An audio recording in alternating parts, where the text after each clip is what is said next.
Hi friends, welcome to village life style YouTube channel. இன்றைக்கி நம்ம சேனலில் ஒரு சூப்பரான ஈவினிங் ஸ்நாக்ஸ் எப்படி செய்கிறது அப்படின்னு சொல்லிட்டு தான் பார்க்க போகிறோம்.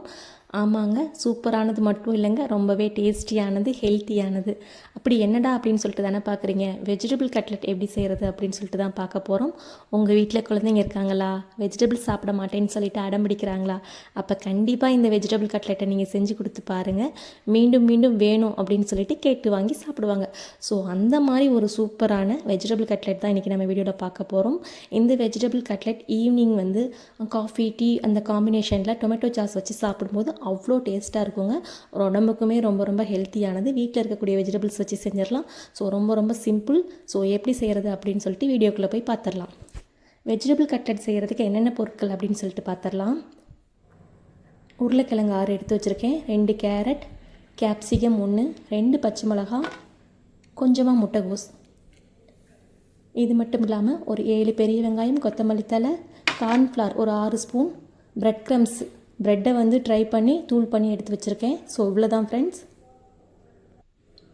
எடுத்து வச்சுருக்க உருளைக்கிழங்கை தண்ணி விட்டு உப்பு போட்டு குக்கரில் வச்சு 3-4 விசில் வச்சு வேக வச்சு எடுத்துக்கலாம். ஸோ தோல் உரித்து இந்த மாதிரி மசிச்சு எடுத்து வச்சுக்குவோம் வேக வச்ச உருளைக்கிழங்கை. முட்டைகோசை இந்த மாதிரி நான் சின்னதாக வந்து துருவி வச்சுருக்கேன். கேரட் துருவுறதுல சின்ன ஹோல்ஸில் துருவி வச்சுக்கோங்க எல்லா காய்கறிகளையும். கேப்சிகம் எல்லாம் சின்னதாக கட் பண்ணி வச்சுக்கோங்க. வெங்காயம், பச்சை மிளகா, கொத்தமல்லி தழை எல்லாமே சின்னதாக கட் பண்ணி வச்சுக்கோங்க.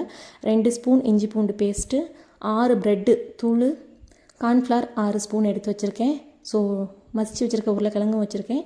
இப்போ ஒரு பேன் காஞ்சதும் அடுப்பில் வச்சு ஆயில் விட்டுக்கலாம். ஸோ ஆயில் சூடானதுக்கப்புறம் கொஞ்சமாக கடுகு உளுத்தம் பருப்பு சேர்த்துக்கலாம். ஆயில் வந்து நீங்கள் கம்மியாகவே சேர்த்துக்கோங்க, ஏன்னா நம்ம வந்து கட்லெட் ஆல்ரெடி ஆயிலில் தான் நம்ம பொரிக்க போகிறோம். ஸோ சோம்பு 1 ஸ்பூன், கடுகு பொரிஞ்சதுக்கப்புறம் சோம்பு சேர்த்துக்கோங்க. சோம்பு பொரிஞ்சதுக்கப்புறம் 2 பச்சை மிளகா.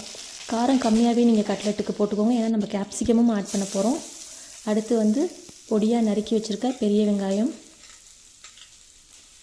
ஸோ எல்லாமே வெஜிடபிள்ஸ் எல்லாமே சின்னதாக கட் பண்ணி வச்சுக்கோங்க. ஸோ அப்போ தான் கட்லெட்டுக்கு வந்து நல்லாயிருக்கும். ஸோ லைட்டாக வந்து கிளறி கொடுத்துக்கோங்க. ரொம்ப பொன்னிறமாக வதக்கணும் அப்படிங்கிற அவசியம் கிடையாதுங்க.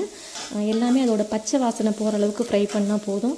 ஸோ வெங்காயம் லைட்டாக ஃப்ரை பண்ணதுக்கப்புறம் ஒவ்வொரு காய்கறியாக நம்ம சேர்த்துடலாம். இப்போ வந்து துருவி வச்சுருக்கிற முட்டைகோஸ் ஆட் பண்ணிக்கலாம். லைட்டாக ஃப்ரை பண்ணதுக்கப்புறம் கொஞ்சமாக வந்து இஞ்சி பூண்டு பேஸ்ட் வந்து நம்ம ஆட் பண்ண போகிறோம். நான் இன்றைக்கி 2 ஸ்பூன் இஞ்சி பூண்டு பேஸ்ட்டு தான் வந்து ஆட் பண்ண போகிறேன். உங்கள் வீட்டில் நீங்கள் எத்தனை பேர் இருக்காங்களோ அதுக்கு தகுந்த மாதிரி வெஜிடபிள்ஸ் எல்லாம் கூட குறைய சேர்த்துக்கோங்க. அடுத்து துருவி வச்சுருக்க கேரட் ஆட் பண்ணிக்கலாம். நீங்கள் இந்த வெஜிடபிள்ஸ் மட்டும் தான் சேர்க்கணுன்னு அவசியம் இல்லைங்க. பீன்ஸு, வேக வச்ச பட்டாணி, ஒரு சிலர் வந்து பார்த்திங்கன்னா பீட்ரூட் கூட சேர்ப்பாங்க. நான் இன்றைக்கி இதெல்லாம் இல்லை, ஸோ அதெல்லாம் நான் ஸ்கிப் பண்ணிட்டேன். நீங்கள் உங்கள் வீட்டில் இருந்தால் எல்லா வெஜிடபிள்ஸுமே ஆட் பண்ணிக்கலாம். இன்றைக்கி வந்து நான் கேப்சிகம் ஆட் பண்ணியிருக்கிறேன். நான் ஏன் கேப்சிகம் ஆட் பண்ணியிருக்கேன் அப்படின்னா ஒரு ரிச் ஃப்ளேவர் கொடுக்கும் அப்படிங்கிறதுக்காக நான் கேப்சிகம் வந்து ஆட் பண்ணியிருக்கேன். கண்டிப்பாக உங்கள் வீட்டில் கேப்சிகம் இருந்தால் நீங்கள் ஆட் பண்ணுங்கள், இல்லைனா ஸ்கிப் பண்ணிக்கோங்க. டேஸ்ட்டுக்காக கொஞ்சமாக வந்து சால்ட் ஆட் பண்ணிக்கலாம். நம்ம கோட்டிங் கொடுக்குற அந்த இதுலேயுமே வந்து சால்ட் ஆட் பண்ண போகிறோம். ஸோ டேஸ்ட் வந்து தகுந்த மாதிரி நீங்கள் சால்ட்டை வந்து கூட குறைய ஆட் பண்ணிக்கோங்க. எல்லா காய்கறியிலையும் மிக்ஸ் ஆகிற அளவுக்கு நம்ம கிளறி கொடுத்துடலாம். கொஞ்சமாக வந்து ஒரு 1/2 டீஸ்பூன் அளவுக்கு மஞ்சள் தூள், 1 டீஸ்பூன் அளவுக்கு தனி மிளகாய் தூள், ஒரு 1 டீஸ்பூன் அளவுக்கு கரம் மசாலா. இது 3 மசாலாக்கள் மட்டும் தான் நம்ம ஆட் பண்ண போகிறோம். வேறு எதுவுமே நம்ம ஆட் பண்ண போகிறதில்ல. ஆல்ரெடி நம்ம பச்சை மிளகா, கேப்சிகம் எல்லாமே சேர்த்துருக்கோம். ஸோ கட்லெட்டுக்கு கொஞ்சம் காரம் கம்மியாகவே நீங்கள் சேர்த்துக்கோங்க, அப்போ தான் டேஸ்ட்டாக இருக்கும். அடுத்து வந்து கட் பண்ணி வச்சுருக்க கொத்தமல்லி தழை ஆட் பண்ணிக்கலாம். எல்லா காய்கறிலையும் மிக்ஸ் ஆகிற அளவுக்கு நல்லா கிளறி கொடுத்துக்கலாம். இது கூட நம்ம மசிச்சு எடுத்து வச்சுருக்கிற உருளைக்கிழங்கு வந்து நம்ம ஆட் பண்ண போகிறோம். ஸோ உருளைக்கிழங்கை தோல் நீக்கிட்டு வேக வச்ச உருளைக்கிழங்கை மசிச்சு எடுத்து வச்சுருக்கேன். ரொம்ப நல்லா மசிச்சு எடுத்து வச்சுக்கோங்க, அப்போ தான் கட்லெட்டுக்கு வந்து நல்லாயிருக்கும். ஸோ எல்லா காய்கறிகளும் மிக்ஸ் ஆகிற அளவுக்கு நல்லா கிளறி கொடுத்துக்கோங்க. ஸோ கட்லெட்டுக்கு உள்ளே வைக்கக்கூடிய ஸ்டஃப் இவ்வளோ தான். நான் முன்னவே சொன்ன மாதிரி தான் உங்கள் வீட்டில் இருக்க பீட்ரூட்டு, பச்சை பட்டாணி, பீன்ஸு இதெல்லாம் கூட நீங்கள் ஆட் பண்ணிக்கலாம். எந்த காய்கறி ஆட் பண்ணுற மாதிரி இருந்தாலும் சின்ன சின்ன பீசஸாக கட் பண்ணிக்கோங்க அல்லது துருவிக்கோங்க. ஸோ அவ்வளோதான், ஸ்டவ் ஆஃப் பண்ணிடலாம். அடுத்து வந்து கட்லெட்டுக்கு மேலே வைக்கிற கோட்டிங்க்கு என்ன பண்ண போகிறோம் அப்படின்னு சொல்லிட்டு பார்க்கலாம். இதுக்கு வந்து 6லேருந்து 7 ஸ்பூன் கார்ன்ஃப்ளவர் நான் எடுத்து வச்சுருக்கேன். நீங்கள் கார்ன்ஃப்ளவர் மட்டும் யூஸ் பண்ணணும்னு அவசியம் இல்லைங்க, மைதா மாவு கூட யூஸ் பண்ணிக்கலாம். பட் மைதா மாவோட டேஸ்ட்டை விட கார்ன்ஃப்ளவரோட டேஸ்ட் வந்து ரொம்ப நல்லாயிருக்கும் அப்படிங்கிறதுனால இன்றைக்கி நான் கார்ன்ஃப்ளவர் எடுத்து வச்சுருக்கேன். ஸோ இந்த கன்சிஸ்டன்சியில் இருக்கிற மாதிரி கார்ன்ஃப்ளவரை பார்த்துக்கோங்க. ஏன்னா கட்லெட்டை வந்து இந்த கார்ன்ஃப்ளவர் மிக்ஸில் தான் நம்ம முக்கி ஸ்ப்ரெட் பண்ண போகிறோம் ப்ரெட் தூளில். ஸோ அதுக்கு தகுந்த மாதிரி நீங்கள் இந்த கன்சிஸ்டன்சியில் ரொம்ப திக்காக இருக்கக்கூடாது. ஸோ அதுக்கு தகுந்த மாதிரி தண்ணி விட்டு கலக்கிக்கோங்க. ஸோ இதை ஒரு ஓரமாக எடுத்து வச்சிடலாம். இது கூட வந்து டேஸ்ட்டுக்கு வேணும்னா நீங்கள் மிளகுத்தூள் ஆட் பண்ணிக்கோங்க. எனக்கு வந்து மிளகுத்தூளோட டேஸ்ட்டு பிடிக்கும் அப்படிங்கிறதுனால ஆட் பண்ணியிருக்கிறேன். ஸோ குழந்தைங்களுக்கு கொடுக்க போகிறது கொஞ்சம் ஹெல்த்தியாக இருக்கட்டும் அப்படிங்கிறதுனால நான் மிளகுத்தூள் ஆட் பண்ணியிருக்கிறேன். உங்களுக்கு வேணும்னா நீங்கள் ஸ்கிப் பண்ணிக்கலாம். லைட்டாக வந்து சால்ட் ஆட் பண்ணிக்கலாம். நீங்கள் மிளகுத்தூள் ஆட் பண்ணும்போது டேஸ்ட்டு ரொம்ப நல்லாவே இருக்குங்க. ஸோ வேணும்னா உங்களுக்கு 1லேருந்து 2 ஸ்பூன் அளவுக்கு நீங்கள் மிளகுத்தூள் ஆட் பண்ணிக்கோங்க. அடுத்து வந்து இந்த எடுத்து வச்சுருக்க வெஜிடபிள் மிக்ஸ் வந்து நம்ம ஆற வச்சுருக்கோம். ஸோ இதை பால்ஸ் மாதிரி பிடிச்சிக்கலாம். இந்த வெஜிடபிள்ஸை உருண்டை பிடிச்சி நம்ம எடுத்து வச்சுருக்கக்கூடிய அந்த கார்ன்ஃப்ளவர் மிக்ஸில் வந்து டிப் பண்ணி பிரெட் க்ரம்ஸில் வந்து நம்ம ஸ்ப்ரெட் பண்ணி எடுக்க போகிறோம். ஸோ அதுக்கு முன்னாடி ஒரு ஸ்டவ்வில் பேன் வச்சு ஆயில் ஊற்றிக்கலாம். நீங்கள் எந்த ஆயில் வேணாலும் யூஸ் பண்ணிக்கலாங்க. நான் இன்றைக்கி கடலெண்ணெய் தான் யூஸ் பண்ணியிருக்கிறேன். ஸோ எண்ணெய் காயட்டும். அதுக்குள்ளே இங்கே வந்து நம்ம வெஜிடபிள்ஸ் பால்ஸ் ரெடி பண்ணிடலாம். ஸோ எண்ணெய் காஞ்சிட்ருக்கு. சைடு பை நம்ம என்ன பண்ண போகிறோம் அப்படின்னா வெஜிடபிள்ஸை உருண்டை பிடிச்சி ரெடி பண்ணிக்கலாம் கட்லெட்டுக்கு. ஸோ இந்த மாதிரி உங்களுக்கு வேணுங்கிற ஷேப்பில் நீங்கள் உருண்டையாக பிடிச்சிக்கலாம், ஓவல் ஷேப்பில் பிடிச்சிக்கலாம், ஸ்கொயராக பிடிச்சிக்கலாம். அந்த மாதிரி நீங்கள் உங்களுக்கு விருப்பப்பட்ட ஷேப்பில் வந்து நீங்கள் கட்லெட்டை பிடிச்சிக்கோங்க. இன்றைக்கி வந்து நான் எல்லா ஷேப்லேயும் காமிக்கிறேன் உங்களுக்கு. இந்த மாதிரி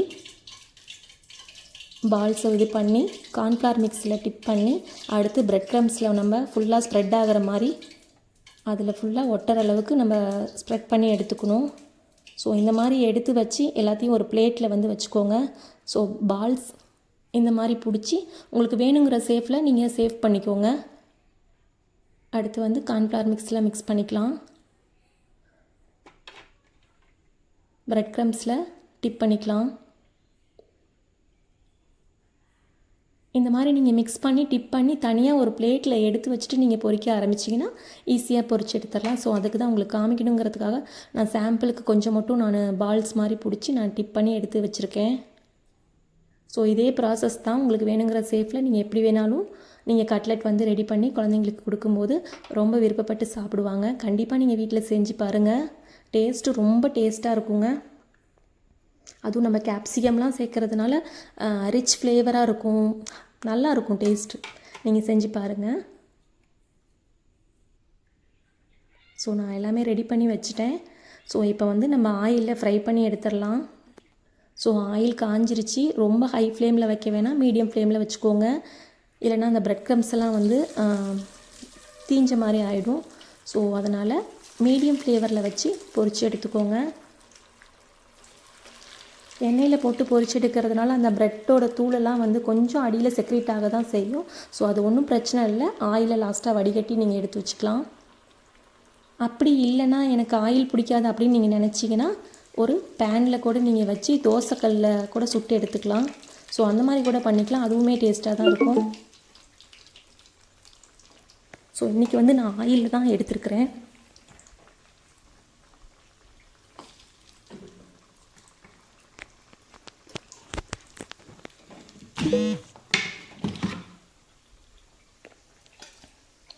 இந்த மாதிரி ஒரு வடிகட்டியை வச்சு ஆயிலாம் ட்ரைன் ஆகிற அளவுக்கு வச்சுருங்க.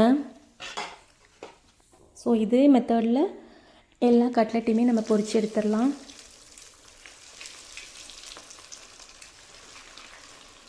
கண்டிப்பாக நீங்கள் வீட்டில் ட்ரை பண்ணி பாருங்கள். டேஸ்ட் வந்து ரொம்ப நல்லா இருக்குங்க. ஸோ நான் பொரிச்சு எடுத்துகிட்டு உங்கள்கிட்ட காமிக்கிறேன். மீடியம் ஃப்ளேமில் வச்சு நீங்கள் பொரிச்சு எடுத்துக்கோங்க. இல்லைன்னா வெளியில் வந்து ஃபுல்லாக இதாகிடும். ஸோ ஆயிலெலாம் ட்ரைன் ஆனதுக்கப்புறம் நம்மளோட கட்லெட் வந்து ரெடி ஆகிடும். ஸோ அவ்வளோதான் ஃப்ரெண்ட்ஸ். இந்த வெஜிடபிள் கட்லெட் செய்கிறது ரொம்ப ரொம்ப ஈஸி. நீங்கள் உங்களுக்கு உருளைக்கிழங்கு வெஜிடபிள்ஸ் ரெடி பண்ணுறதுக்கான டைம் தானோ தவிர மற்றபடி வெஜிடபிள் கட்லெட் செய்கிறதுக்கான டைம் வந்து ரொம்ப ரொம்ப ஈஸி தான்.